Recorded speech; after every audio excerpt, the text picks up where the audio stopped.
जय झूलेलाल। अॼु पाण सभई पुरुषोत्तम महात्म जो 8 अध्याय ॿुधंदासीं। हर हमेशा वांगुरु पाण हीअ अध्याय शुरू करण खां पहिरीं गणेश गणपति महाराज जो ध्यानु धरंदासीं, पोइ पंहिंजे भॻवाननि जो, पंहिंजे गुरुजन जो ध्यानु धरंदासीं। बोलो श्री गणेश गणपति महाराज की जय।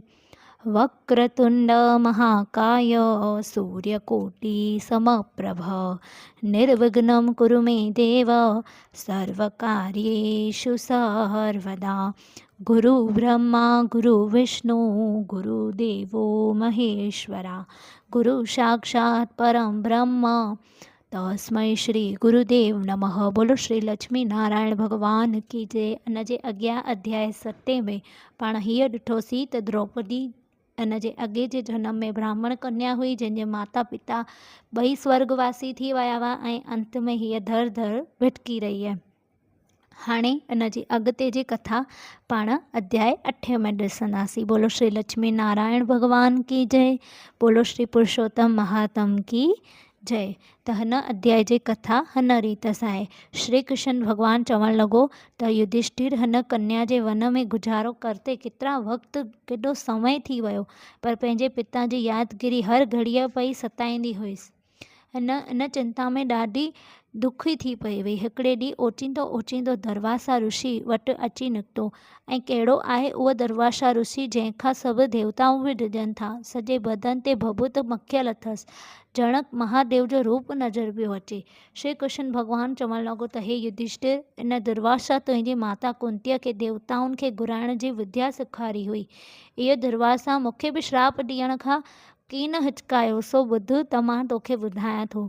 हिकिड़े दफ़े मां रुक्मणीअ सां गॾु घुमण पिए वियसि त वाट ते रुक्मणीअ खे उञ अची ॾाढो सतायो, पर जीअं त रस्ते में जल कोन मिलियो, तंहिं करे मां हिन पृथ्वीअ ते तीर हणी जल प्रगट कयो।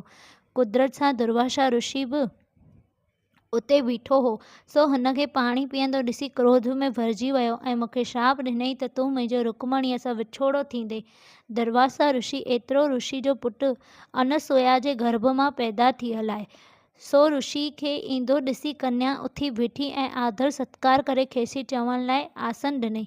पोइ गुल फुल आणे संदसि हर तरह जी पूॼा कयईं। तंहिंखां पोइ कन्या ऋषिअ खे चवणु लॻी त हे ऋषिराज, अॼु मुंहिंजा के पुराल पुण्य खुलिया आहिनि जो अव्हां जमन जे संतनि खां, तव्हां जहिड़े संतनि सां मुंहिंजी कुटिया में पेर पातो अथव। अव्हां जे दर्शन करे मुंहिंजा सभु दुख दूर थी विया आहिनि। अॼु मां पंहिंजा वॾा भाग सम्झां थी। दुर्वासा ऋषि इन कन्या जे मुख मां इहे वचन ॿुधी चवणु लॻो त हे पुत्री, मां तीर्थ यात्रा कंदो तुंहिंजे जस ॿुधी हिते अची निकितो आहियां। मां तुंहिंजी सेवा ते ॾाढो प्रसन्न थियो आहियां। हाणे घुर जेको घुरिणो हुजई।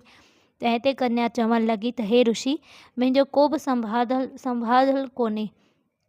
मुंहिंजे माता पिता बि स्वर्गवास थी विया आहिनि ऐं मूंखे को बि न भाउ न भेण, वरी केर बि कोन्हे। ऐं माता पिता जे वियोग में मां ॻरी कंढा थी वई आहियां। मूंखे कुझु बि मिठो नथो लॻे। इहो सारो संसार मूंखे सुञो थो नज़र अचे। मुंहिंजो पिता बि मुंहिंजी वर जी ॻोल्हा जी चिंता में गुज़ारे वियो, पर अञा ताईं को लाइक़ु वर कोन मिलियो अथमि। हाणे मां शरीर मां कक थिए मरण लाइ तयारु बीठी आहियां। हे ऋषिराज, मां अव्हां जी शरण आई आहियां। को मूंखे हिन दुख मां छॾाइण जो उपाय ॿुधायो। दुर्वासा ऋषि कन्या जी दुख लाइक़ु ॻाल्हि ॿुधी मथसि दया आणे हिन रीति चवणु लॻो। त हिते ई पुरुषोत्तम महात्म जो 8 अध्याय समाप्त थियो। इन खां अॻिते जी कथा पाण अध्याय 9 में ॿुधंदासीं। बोलो श्री लक्ष्मी नारायण भगवान की जय।